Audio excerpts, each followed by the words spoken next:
चलो भाई। चलो तो फिर ये हम्म शुरू करते हैं वापस। तो पहले हमने, इससे पहले जो भी हमने मॉडल देखा था, हमने देखा था linear regression with one recording हो वेरिएबल। रही है। चलो देखिए, कैमरा बंद कर दो। अब ये पता ही नहीं चला कैमरा खुला है। खैर, हमने प्रीवियसली क्या देखा था, हमारे पास मॉडल है और उसके अंदर एक हमारा वेरिएबल है या एक फीचर है। तो उसके लिए हमारी जो लीनियर इक्वेशन बनी थी वो ऐसे थी। अब हमारे पास क्या है, हमारे पास एक नहीं है, हमारे पास linear regression with multiple features या मल्टीपल वेरिएबल है। तो हमने पहले देख लिया था कि वो फिर इस तरह से, अब जब वो होगा तो फिर इसको इस तरह से हम लिखना शुरू कर देंगे। 22 की टर्म हमारे पास एक ही रहती है क्योंकि ये वो इंडिपेंडेंट होती है इन सबसे। फिर जो हमारी इक्वेशन बनती है इसमें, मैं इसको क्लीन कर देता हूँ। हमारी इक्वेशन बनती है कुछ ऐसी, जो कि हमारी ये है। अब हमने कल वेक्टराइजेशन पढ़ी, तो अब अगर यही काम हम अभी आगे चल के देखते हैं, अगर हम इसको नॉर्मल अपनी सिक्वेंशियल प्रोग्रामिंग में करें तो वो काफ़ी ज़्यादा कॉस्ट इनएफिशिएंट हो जाता है। तो हम क्या करते हैं, हम यहाँ पे अपने वेक्टर्स बना लेते हैं। अब जैसे मेरे पास डब्ल्यू है, मैं डब्ल्यू का एक वेक्टर बना लूंगा, मैं एक्स का एक वेक्टर बना लूंगा, और ये बी हमारे पास एक नंबर होता है। ये कंबाइन हम इनको पैरामीटर्स कहते हैं, इंडिविजुअल इसको हम वेट कहते हैं, और इसको बाइस कहते हैं। तो ये जब हम डीप लर्निंग पढ़ेंगे तो वहां जाके इसमें बहुत ज़्यादा हम क्लियर हो जाएंगे कि हम बाइस और वेरियंस बेसिकली है क्या। मगर यहाँ भी थोड़ा सा क्लियर हो जाएगा। फिर जो हम हमारी जो नई इक्वेशन बनती है in the form of vector, वो ये हमारे पास बन जाती है। हम क्या करते हैं, हमने अपना डब्ल्यू का वेक्टर लिया, उसका डॉट प्रोडक्ट किया एक्स के साथ, और उसमें सिंपल हमने ऐड कर दी 22 की टर्म। तो ये हमारा प्रोडिक्शन का मॉडल बन गया। इसे हम मल्टी लीनियर रिग्रेशन कहते हैं। जहाँ हमने पहले जब सिंगल लीनियर रिग्रेशन या सिंपल लीनियर रिग्रेशन पढ़ रहे थे, तो हमने वहाँ देखा हम उसको यूनिवेरिएट रिग्रेशन भी कहते हैं, लेकिन यहाँ पे हम इसको मल्टीवेरिएट रिग्रेशन नहीं कहते। मल्टीवेरिएट का यहाँ पे कुछ और मतलब हो जाता है, तो उसकी वजह से हम इसको मल्टीवेरिएट रिग्रेशन नहीं कहते, हम इसको मल्टीपल लीनियर रिग्रेशन भी बोलते हैं। तो ये यहाँ हो गया। अब जल्दी से चला। तो हमने कल पिछली क्लास में वैक्टराइजेशन देख ली थी, बहुत डिटेल में इन डेप्थ देख लिया। तो ये सारी चीजें हम वहाँ देख चुके हैं कि किस तरह हमारी कॉस्ट कितनी रिड्यूस हो जाती है। हम देखा था हमारे पास 54 टाइम्स हमारी कॉस्ट रिड्यूस हो गई थी जब हम फॉर लूप की बजाय अपने वेक्टराइज फॉर्म में जा रहे थे। तो हमने यहाँ पे डॉट वाला फंक्शन भी देख लिया। उसके बाद फिर ये भी देखेंगे, बी एक नंबर है और फिर नंबर किस तरह ऐड हुआ था वो भी हम वहाँ देख चुके हैं। फिर हमने ये देखा कि वेक्टराइजेशन में बेसिकली नेचुरल हो क्या रहा होता है, हमारे यहाँ पे पैरेललाइजेशन हो रही होती है, पैरेलल कंपटीशन हो रही होती है। वो एक ही स्टेप में, या वन शॉट हम जिसे कहते हैं डीप लर्निंग की जबान में, तो वो एक ही दफा में सबको मल्टीप्लाई करता है और उसमें ऐड करके हमें रिजल्ट दे देता है। इसमें फायदा क्या है, ये हमारे पास काफी एफिशिएंट होता है। अगर हम बड़े डेटा सेट्स भी लेके आ जाएं, उस पर भी ये उतना ही एफिशिएंटली काम करता है, रादर देन कि मैं फॉर लूप लगाऊं। फिर फॉर लूप की अपनी कंप्यूटेशन कॉस्ट होती है, वो फिर अलग काम होता है। फिर हमने ये देखा, कल हमने ग्रेडियंट डिसेंट भी देख लिया था कि जब ग्रेडियंट डिसेंट अब हम वेक्टराइज्ड फॉर्म में चलाएंगे तो वो कैसा होगा। हमारे पास एक डब्ल्यू का वेक्टर होगा, एक डी जो कि पार्शियल डेरिवेटिव्स, या हम उसको सिंपल वर्ड में डेरिवेटिव कहते हैं, वो होगा। अब क्या होगा, अगर हम पुराना तरीका लेके हमें इंडिविजुअली सबको अलग अलग अलग अलग करके फिर उसको आखिर में जाके चेंज करना पड़ेगा इन्हें। और वेक्टराइजेशन के साथ क्या काम है, ये एक ही शॉट में हमारा डब्ल्यू का वेक्टर लेगा, डी का वेक्टर लेगा, उसमें जो भी लर्निंग रेट अल्फा होगा उसको मल्टीप्लाई करके हमें डायरेक्ट रिजल्ट दे देगा। ये क्या हो गया, हमारा एक या दो, मैक्सिमम दो स्टेप में हमारा काम हो जाता है। शैला कुछ समझ में आ रहा है या ऊपर से जा रहा है आज, ये पहले की चीजें नहीं देखेंगे आप। मैं समझने की कोशिश कर रही हूँ। मैं ठीक लास्ट लेक्चर भी लूंगी ना, फिर बस समझ आएगी कि सीक्वेंस क्या बना था। ठीक हो गया, ठीक है। तो अब हम आएंगे, हमने पहले सिंगल। पीछे पीछे जाए जरा, ये D1 और D2 क्या था? डी अल्फा और आगे 0.1 तो आप अल्फा हो गया। D1 D2 क्या था? ये आपका अपना एनोटेशन ले आता हूँ। ये रहा D1 क्या है आपका, मैं यहाँ लिख के बता देता हूँ। पार्शियल डेरिवेटिव आ, विद रिस्पेक्ट टू हाँ W1, partial derivative with respect to W2। तो यहाँ पे जो 1 2 रिप्रेजेंट कर रहा है ना, ये रिप्रेजेंट कर रहा है कि आपने W1 के रिस्पेक्ट से अपनी इस इक्वेशन की वो डेरिवेटिव लिया है, W2 के उससे लिया है, W3 के उससे लिया है। तो बेसिकली D1 D2 D3 या D16 ये रिप्रेजेंट करेगा, D16 ये रिप्रेजेंट करेगा मेरा जो भी है वो इसके रिस्पेक्ट से हुआ है। D16 के रिस्पेक्ट से मैं पूरी इक्वेशन को वो करूंगा। इसको समझ में आया, या अच्छा। आप देख इसको इसको और खोल के देखें। ये असल में मल्टी लीनियर रिग्रेशन में जो 16th टर्म है उसका डेरिवेटिव है with respect to W. W16 हाँ। ये ऐसे हो ओके। गया। अगर मैं देखें अभी ये देख लेते हैं हम लोग। जो हमने कल ब्रॉडकास्टिंग की थी वो 0.1 हुआ ना। जी जी, वो 0.1 हो गया, बिल्कुल हाँ ऐसे। वो 0.1। ओके। बस जल्दी से करके देख लेते हैं।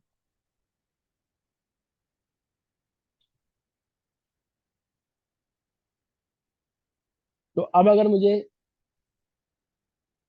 DW1 करना हो तो मैं क्या करूंगा, मैं इस पूरी टर्म को लूंगा और इसका डेरिवेटिव ले लूंगा। डेरिवेटिव क्या निकलेगा, क्या निकलना चाहिए बड़ा, खाली with X1। Respect to W. हाँ, X1 आना चाहिए मेरे लिहाज से। हाँ हाँ हाँ, X1। सही है। D2 क्या आना चाहिए, X2। हाँ D3 X3 और D4 X4 अगर होता। तो बेसिकली ये इस तरह है। जितने भी आपके जो टर्म्स है ना, वो पार्शियल डेरिवेटिव है इस इक्वेशन। अच्छा, पीछे स्लाइड पे जाएं। मैं एक मिनट अभी जा रहा हूँ। अच्छा, इसमें जो D1 है वो W1 की बेस पे उसका डेरिवेटिव है। ओके। बिल्कुल बिल्कुल ऐसे हाँ। है। ओके। ठीक है। ठीक है, आप समझ गए। ये असल में यहाँ पे तो जो पैरेललाइजेशन है वो है असल हमें काम देगी मल्टी लीनियर रिग्रेशन में, सारी जो नंपाई अरेज होती हैं, एग्जैक्टली आपको यहाँ पे। इनफैक्ट जब आप एडवांस अगर उसमें भी चले जाए ना, ML ऑप्स तक भी चले जाए, तो ये जो मैंने आपको वेक्टराइजेशन बताई है, यही सब सब कुछ चल रहा होता है और कुछ भी नहीं होता। आप अगर लाइब्रेरी के अंदर भी देखें ना, तो इसी तरह ही काम हो रहे होते अच्छा, जब हम मशीन लर्निंग के वो मॉडल लगाते थे तो उसकी जो प्रिडिक्शन आती थी वो अरेज की फॉर्म में आती थी, उसकी क्या हैं। वजह थी? एग्जैक्टली उसका कोई है वो ऐसे लिंक? वो यही वजह आती थी कि आपकी जो जितना भी काम होता था, वो वो एक मिनट मैं इसको ना ले आता हूँ, अपने व्हाइट बोर्ड को ले आता हूँ मैं वहां देखिए। इसको करते हैं क्लियर। उस पे आपकी उसको एरेस हमें क्यों डाटा आती है, फ्रेम बनाना पड़ता था बाद में शो करने के लिए। उसमें देखिए एरेस क्यों आती है। आपका जो एल्गोरिथम होता है ना, ये हम लोगों को बात नहीं बताई गई। हम क्या करते हैं, हम डेटा फ्रेम डायरेक्ट दे देते हैं अपने मॉडल को, ऐसे ही करते हैं। हमने ऐसे ही होते हुए हाँ, देखा। ऐसे सही है ना। दोनों चीजें कर सकते हैं, रेज भी दे सकते हैं और ऐसे भी। इन एक्चुअल देखें असल में क्या होता है, असल में अगर आप इसको नम पाई की एरे देना, तो वो ज्यादा बेहतर रहता है। क्यों, उसकी एक कंप्यूटेशन खत्म हो जाती है, क्योंकि ये डेटा फ्रेम भी एट द एंड जाके डॉट वैल्यूज का मेथड लगा के उसकी एरेस निकालता है। और नमपाई एरे पे जो कंप्यूटेशन होती है वो वैसे ही फास्ट होती है। तो आप उसकी एक अलग अलग ये करेंगे, आप उसकी एक ऑपरेशन बचा लें। तो एक ऑपरेशन आपने एक जगह बचाया, तो समझ लो उसके कितनी सारी जगहों पे इफेक्ट पड़ेगा। अब वो एरे क्यों आती थी, अब हमारे पास क्या होता था, M/N डायमेंशन की डेटा फ्रेम ऐसे ही है। हाँ अब अगर मुझे समझ लें सिर्फ बाइनरी क्लासिफिकेशन भी करनी है 0 या 1 में, तो मेरा जो एल्गोरिथम होगा वो कितनी चीजें मुझे आउटपुट करेगा। वो तो जारी बात है, मुझे आउटपुट करेगा M/1 की डायमेंशन एक वेक्टर आउटपुट करेगा, ऐसे ही है। हाँ जो के जो के हर उसको हर एग्जाम्पल से लिंक्ड होगा। मतलब अगर 1 है तो वन वन एग्जाम्पल नंबर 1 है तो उसका कोई आउटपुट होगा, एग्जाम्पल नंबर 2 है। तो इस वजह से वो इतना बड़ा हमारे पास वेक्टर आ रहा होगा। हाँ। ओके। तो वेक्टर जो हमारे पास आता है वो इस वजह से आता है कि हमारे पास एक से ज्यादा एंट्रीज है, एक से ज्यादा रोज होती हैं, एक से ज्यादा हमारे पास डेटा सेट होता है उसकी वजह से आता है। अगर हम एक सिंगल डेटा सेट फिट करेंगे तो हमें सिंगल आउटपुट मिलेगा। ठीक है। मैं वापस चला जाता हूँ यहाँ। चलो हम यहाँ पे आ गए वापस। तो ये हमने वेक्टराइजेशन का भी देख लिया। अब हम देखते हैं कि हमारे जो ग्रेडियंट डिसेंट है, अब हम अपने ग्रेडियंट डिसेंट को फॉर मल्टी लीनियर रिग्रेशन किस तरह मॉडल करेंगे। प्रीवियसली हमारे पास क्या था, हमारे पास खाली, मैं अगर एनोटेशन करूँ तो हमारे पास दो पैरामीटर्स है। मैं कलर चेंज कर लेता हूँ ताकि ना यहाँ पे कंफ्यूजन ना हो। हमारे पास पहले था W और B।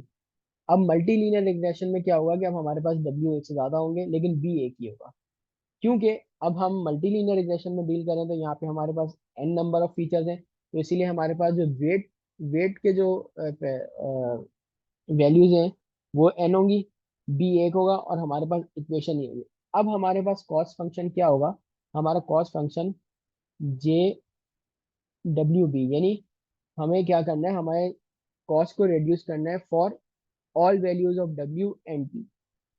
समझ आती है बात यहाँ तक? हाँ ठीक, पहले हम एक के लिए कर रहे थे ना। हाँ पहले हम एक W के लिए कर रहे थे, अब एन डब्ल्यू वन से लेके एन डब्ल्यू तक करेंगे, या हम वन से लेके जितने नंबर ऑफ फीचर्स है वहां तक करेंगे। तो फिर हमारे पास कॉस्ट फंक्शन भी वैसे ही होगा जब हम करेंगे। अब पहले जारी बात है हम इसको इस तरह कर रहे थे, अब जो हमने डिफरेंस लाया हम इसको ले आए अब वेक्टराइज नोटिफिकेशन नोटेशन में। अब यहाँ से हम जितना भी काम करेंगे, जो भी काम होगा वो सारा वेक्टर्स की फॉर्म में होगा। हम इसको नॉर्मल वाली नोटेशन को अब आगे यहाँ से नहीं देखेंगे। अब हमारे पास क्या है, वही वही हो गया। W हमारे पास आ गया, B हमारे पास नंबर है, और अब हमारे पास ये इक्वेशन है। अब ये इक्वेशन सिंपल हो गई क्या, एक डॉट प्रोडक्ट है और डॉट प्रोडक्ट की बेस पे हमें इसका प्रेडिक्शन मिल जाएगी। अब जो हमारा कॉस्ट है, अब कॉस्ट हमारे पास क्या हो गया, वेक्टर आ गया, इसमें एक वेक्टर आ गया, इन्वॉल्व हो गया। ठीक है, अब इस वेक्टर की बेस पे जैसे हमने पहले देखा था, हम डायरेक्ट ही इसको करेंगे और हमारा एल्गोरिथम हमें ये करके दे देगा। और बाकी तो हमें पता है कि पहले W निकालेंगे फिर B निकालेंगे, फिर साइमल्टेनियसली इनको बाद में अपडेट कर देंगे। यहाँ पे कोई मसला अभी तक?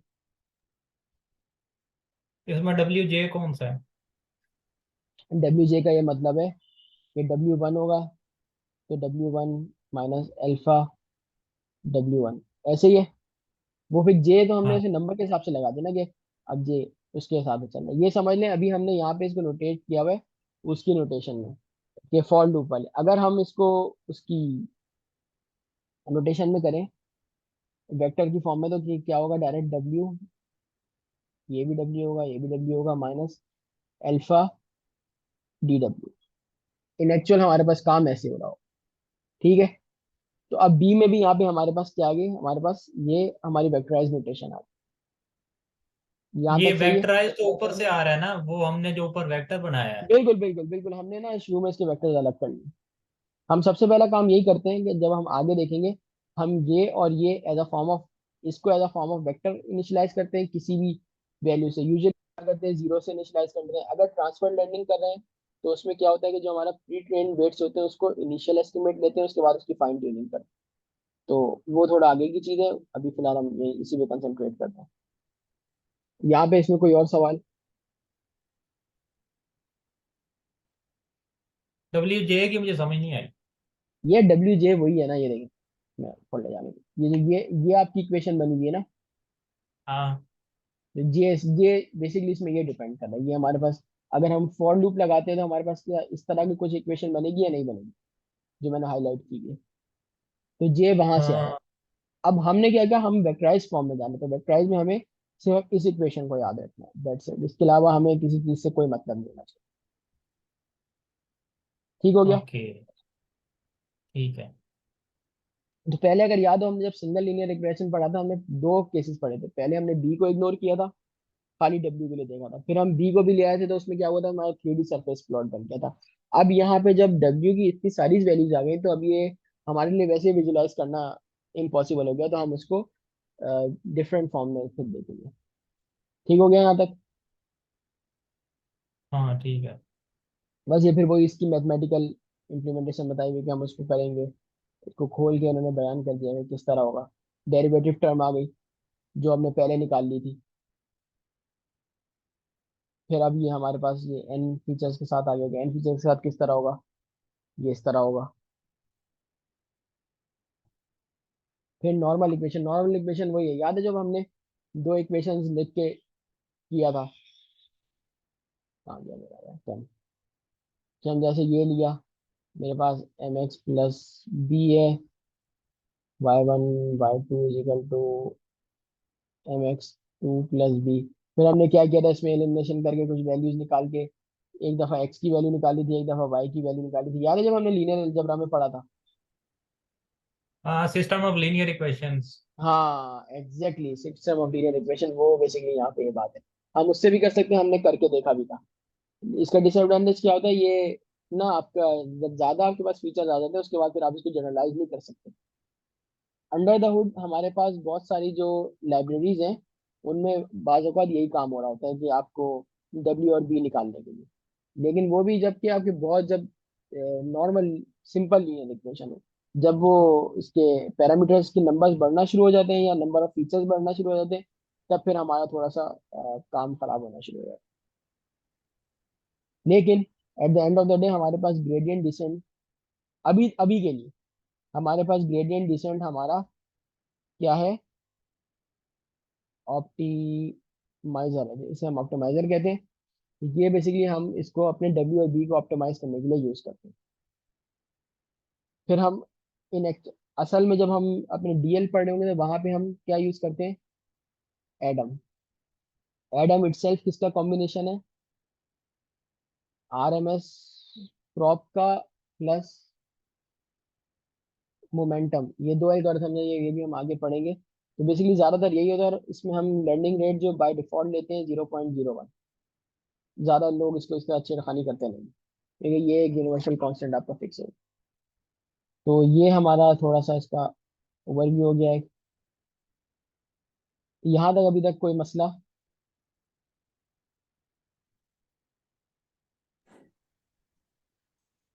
मेरे ख्याल से होना तो नहीं चाहिए। केरला का कोई सवाल था, मुझे तो नहीं है, और किसी का अगर कोई है। नहीं अभी तो कोई नहीं है। ठीक हो गया। अच्छा, इसको अगर मैं हाथ से सॉल्व करना चाहूँ तो कर सकता हूँ?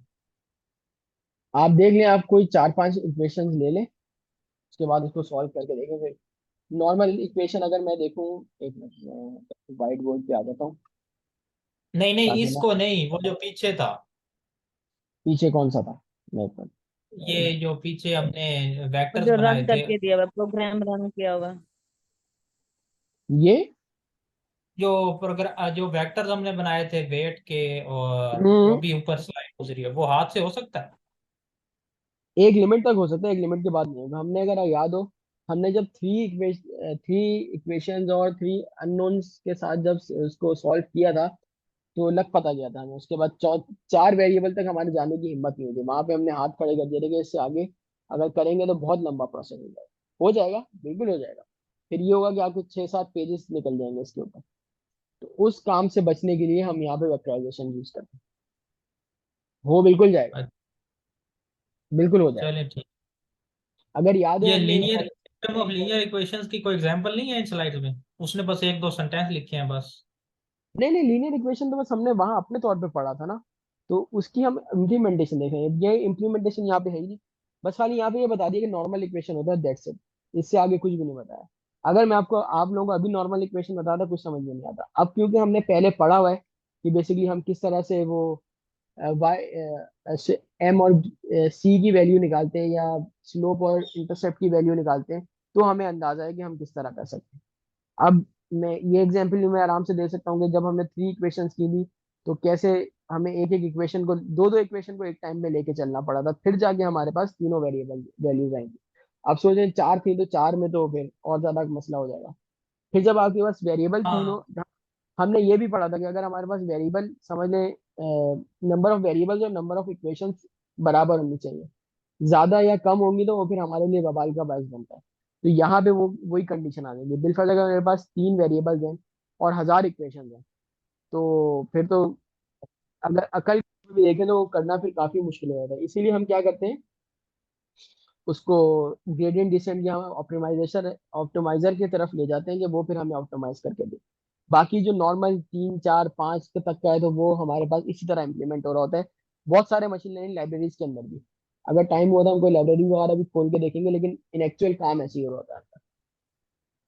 इनफैक्ट टेंसर फ्लो तक में अंदर काम इसी तरह हो रहा होता है, बस खाली वो कुछ लेयर्स वगैरह और फीचर एक्सट्रैक्शन और आपकी इमेजेस को पिक्सल वैल्यूज में कन्वर्ट करना वो एक अलग टास्क है, लेकिन अंदर यही हो रहा होता है। या तो मैट्रिसेस होते हैं या आपके वेक्टर्स होते हैं या बहुत सारे, क्योंकि कॉन्वोल्यूशन वगैरह जितने सब में आपके वेक्टर मैट्रिसेस इस्तेमाल हो रहे हैं और कुछ भी नहीं है। आपकी इमेज बेसिकली एक मैट्रिक्स है 3 बाय 3 का, अगर मैं बोलूँ 3 बाय 3 बाय 3 का, बल्कि नहीं n बाय n बाय 3 का।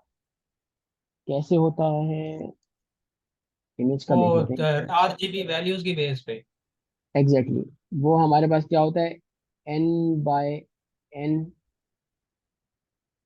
बाय n c, ये आपका नंबर ऑफ चैनल्स होता है, ये हाइट ये विड्थ हो। तो नंबर ऑफ चैनल्स फिर डिपेंड करता है कि आपकी वो इस तरह से, अगर मैं बोलूँ 16 बाय 16 बाय 3, अब हमें समझ में आ जाएगा कि बेसिकली मैं बोलना क्या चाह रहा हूँ, ये वैल्यूज किस तरह से होंगी।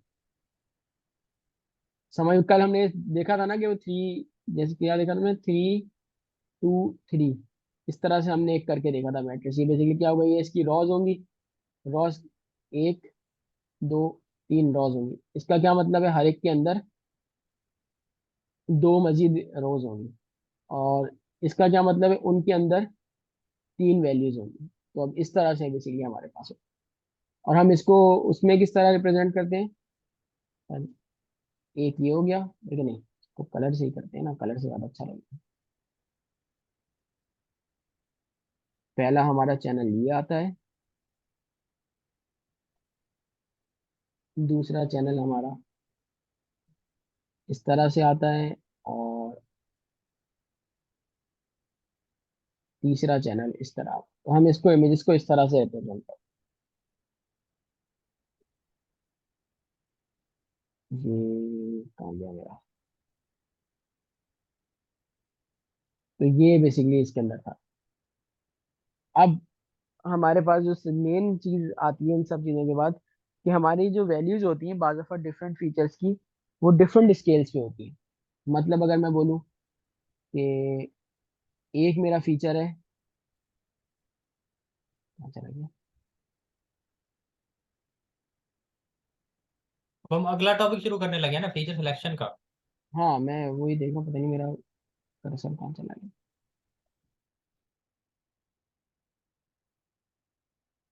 अच्छा सही हो गया, ये तो हो गया इसको। चलो यहीं पे देख लेते हैं। समझ लो एक मेरा कोई फीचर है, वो वैल्यू ले रहा है 0 से डीएनएन में 1। फीचर सिलेक्शन करेंगे या जनरली जो फीचर सिलेक्शन होती है उसकी करेंगे? देखिए अभी फिलहाल हम ये देख रहे हैं कि हमारे पास फीचर स्केलिंग करेंगे, फीचर सिलेक्शन नहीं कर रहे हैं। अगर मैंने सिलेक्शन ओके। बोला तो गलत बोला, हम फीचर स्केलिंग करेंगे। क्योंकि हमारे पास जो ओके। डिफरेंट फीचर्स होते हैं वो डिफरेंट स्केल्स पे होते हैं। मतलब कोई 0 से 1 के होगा, कोई 1.1 से लेके 1.2 के दरमियान होगा, कोई 0 से ठीक है। लेके समझ लें इतने में होगा। तो हमें अब इस केस में हमारे पास क्या होता है, हमारे एल्गोरिथम को बहुत ज़्यादा एफर्ट्स पुट करनी पड़ती हैं कि इसके बेस पे कोई परफेक्ट मॉडल निकालें। तो हम क्या करते हैं, हम इन सबको के साथ कुछ ऐसा मामला करते हैं कि ये सेम स्केल पे आ जाए, मतलब 0 से 1 के दरमियान आ जाए, -1 से 1 के दरमियान आ जाए, इस तरह आ जाए। तो फिर इससे क्या होगा कि हमारे एल्गोरिथम को ट्रेन होने में या उसको लर्न करने में आसानी हो जाती है। मैं इसको- मीन्स जितना भी डाटा होगा हम उसको एक पैटर्न में लेकर आएंगे जी जी बिल्कुल, या उसको कोई एक ऐसा? एक एक स्केल के अंदर ले आएंगे हम उसको, ओके। हम एक स्केल के अंदर ले आएंगे।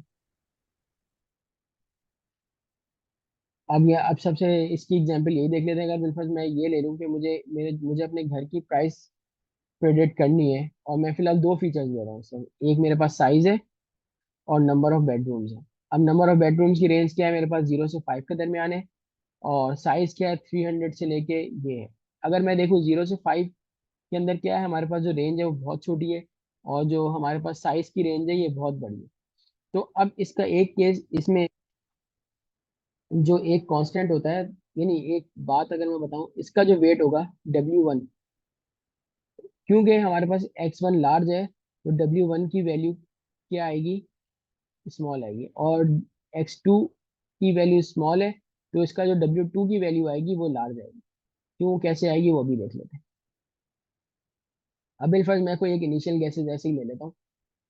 मैंने यहाँ पे 50 लिया, ये लिया और ये ले लिया। अब अगर मैं इसको यहाँ पे रखूँ, जैसे 50 को मैंने यहाँ पे रखा, इसको हम दूसरी स्लाइड पे ले जाते हैं, ज़्यादा बेहतर रहेगा। आ, आ, आ, आ, आ,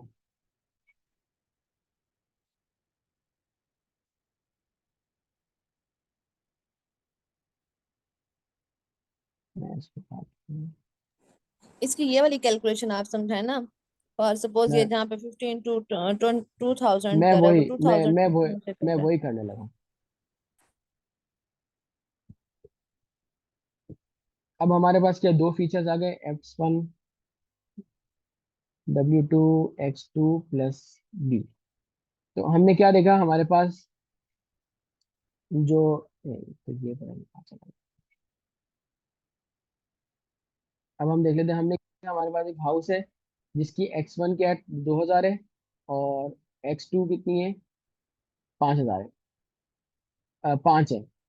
और हमारी जो वो है, अल्लाह भला करे आपका, जो प्राइस है, ये है आपकी बेस प्राइस। यहाँ पे इसका क्या मतलब है, ये इसकी बेस प्राइस है, या आप इसको ये ले लें कि, बल्कि नहीं, इसकी ये एक्चुअल प्राइस है। अभी इसको हम वहाँ ले जाते हैं। ये जरा नंबर याद रखिएगा, फिर मुझे वहाँ बताइएगा। एक्स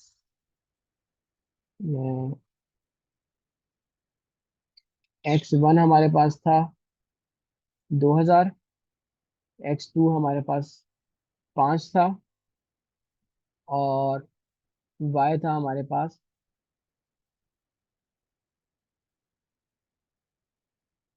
ऐसे ही है, अगर मुझे सही याद हो।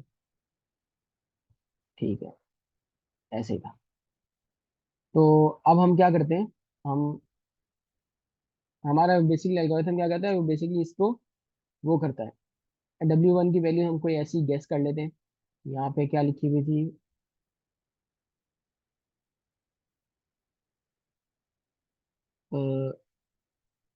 50, 0.150। चलिए हम इसी को लेके चलते हैं। 50, 0.1, B इज इक्वल टू 50। सही है। अब हम इन वैल्यूज को अपनी इक्वेशन में पुट करते हैं। 50 इंटू 2000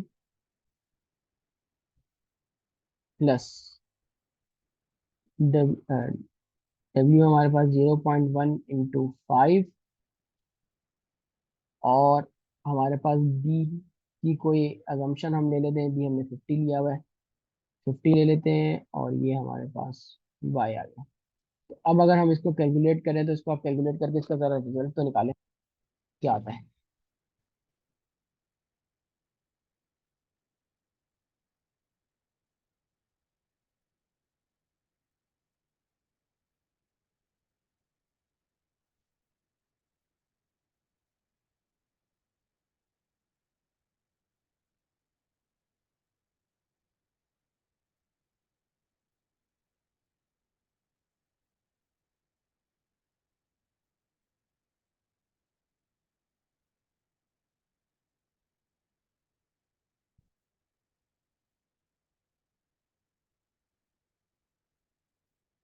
कोई कैलकुलेट कर भी रहा है या नहीं कर रहा है, मैं ही करता हूँ। चलो मैं ही कर लेता हूँ, कोई मसला वाली बात नहीं। 2000 को 50,000 दो if I'm हजार को not wrong. 2000 को Wait, 50 से 2000 को 50 से मल्टीप्लाई करा, 50,000 से तो ऊपर, यही एक ही कहानी निकल गई इसकी। मैं कलर चेंज कर लेता हूँ ताकि ना ये, फिर इसकी ये हमारे पास आ गया।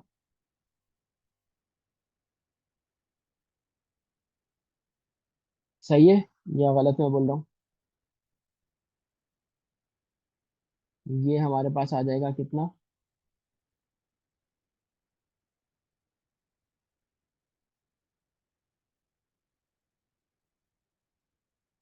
और ये हमारे पास वैसे ही 50 है। तो अब हम इसको ऐड कर दें तो कितना हुआ, 1,50,5 5।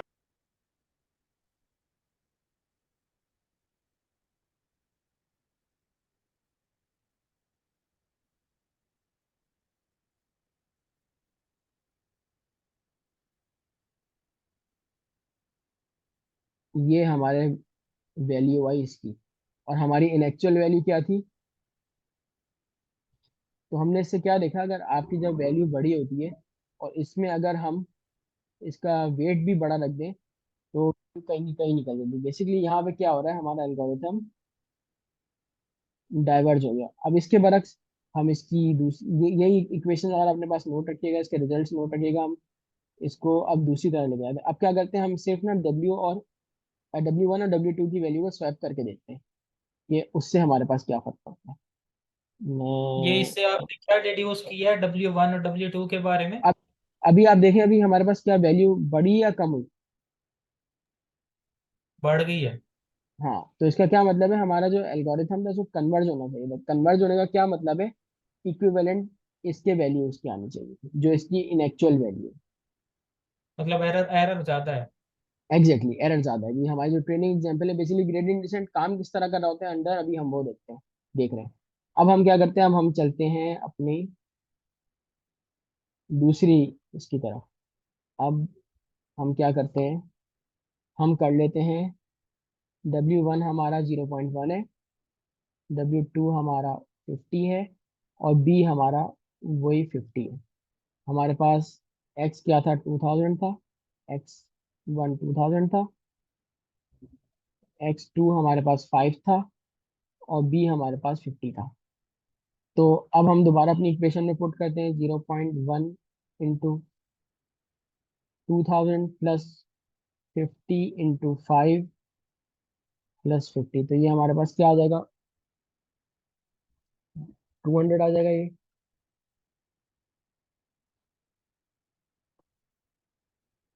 ये वैल्यू हमारे पास आ जाएगी 200 प्लस 5 5 5 250 प्लस 50। अगर मैं गलत नहीं हूँ तो ऐसे ही होना चाहिए। सही है, यही है। 500। तो अब अगर मैं इसको ऐड करूँ तो क्या हो जाएगा मेरे पास, 300, 500। 500। 500। तो मेरे पास y की प्रिडिक्टेड वैल्यू क्या आई, 500, जो कि हमारी ओरिजिनल क्या थी, हमारी भी यही थी, $500। सॉरी 500K नहीं थी? सॉरी सॉरी सॉरी 500 की थी, 500 की। यस, तो नहीं नहीं, इसका 500 की थी ना, सही है। तो ये हम के में ही चल रहे हैं। सॉरी, ये अच्छा। सारे जितने जितनी हमारी वैल्यूज है ना, ये के में ही चल रही है। तो ये बेसिकली हमारे पास 500 के इसका आउटपुट आ गया। अब इससे हमने क्या एज्यूम किया, जब हमारे पास W की वैल्यू जब बड़ी होती है, और हमारे हमने क्या इससे रिड्यूस एज्यूम किया यहाँ पे, फीचर स्केलिंग हमारे पास क्यों जरूरी है। तो जो हम फिर अपने जब W और B की वैल्यूज को करते हैं ना, वो बहुत ज्यादा उनमें डिफरेंस आ जाता है। अगर मेरे पास X की वैल्यू कम है तो मुझे W की वैल्यू बड़ी चाहिए, X की वैल्यू कम है तो मुझे W की वैल्यू सॉरी, X की वैल्यू बड़ी है तो मुझे W की वैल्यू छोटी चाहिए, ताकि वो एक वेट पुट कर दे उसके ऊपर। बेसिकली वेट इसका नाम ही इसीलिए कि ये इसको ना बैलेंस कर देता है। तो अब हमने देख लिया कि हमारे पास जब दो वैल्यू वेरी सॉरी पैरामीटर्स की दो डिफरेंट वेरिएबल्स में हमारे पास क्या वैल्यू है। अब इसीलिए हमारे पास क्या होगा, अगर हमारे पास ये, हाँ चला जाता है। अब बिल्कुल अगर हमारे पास ये X1 और X2 कोई सेम स्केल शेयर कर रहे होते, लेट से अगर मेरी ये वैल्यू 0 से 1 के दरमियान या -1 से 1 के दरमियान होती, तो मुझे इस तरह के कोई एबनॉर्मल किस्म के वेट्स नहीं डालने पड़ते इसके ऊपर। यहाँ तक बात समझ में आती है। हाँ, जी। मतलब हमने वेट्स के थ्रू कंट्रोल करना है ना असल में तो। बिल्कुल बिल्कुल, बेसिकली हमें वेट्स के थ्रू अपने वैल्यू अपने मॉडल की फिटिंग को कंट्रोल करना है। हाँ, कोई कुछ कह रहा था। हाँ, मतलब ये कहती कि वैल्यूज को जो है ना वो हम कंट्रोल कर रहे जी हैं, जी जी। बैलेंस कर रहे हैं, सॉरी। तो बेसिकली हम ये कंट्रोल कर रहे हैं कि हमारा मॉडल कितना अच्छा हमारे डेटा में फिट होगा। अब जब हमारे जब वैल्यूज एक यूनिफॉर्म रेंज में आ जाएंगी, तो उसका फायदा क्या होगा, हमारा जो एल्गोरिथम है वो बहुत ज्यादा एफिशिएंटली वर्क करेगा, और उसको इस तरह से बहुत ज्यादा एबनॉर्मेलिटीज में पढ़नी नहीं पड़ेगी, और हमारी वैल्यूज भी एक जो हमारा पैरामीटर्स की वैल्यू होगी वो भी एक रीजनेबल रेंज में आएगी, और हमारा जो एल्गोरिथम है वो कन्वर्ज भी जल्दी कर जाए। कन्वर्ज का क्या मतलब है कि उसकी वैल्यू यानी वाई हेड इक्विवेलेंट हो जाए एक्चुअल वाई के। तो बेसिकली यहाँ हम हमारा ये ऑब्जेक्टिव है। तो हम इसको फिलहाल इसको यहाँ रखते हैं, क्योंकि फिर हमारी फीचर स्केलिंग की बहुत सारी टेक्निक्स है, वो फिर वो इंशाल्लाह उसको कल कल या जो अगली क्लास होगी उसमें देखेंगे।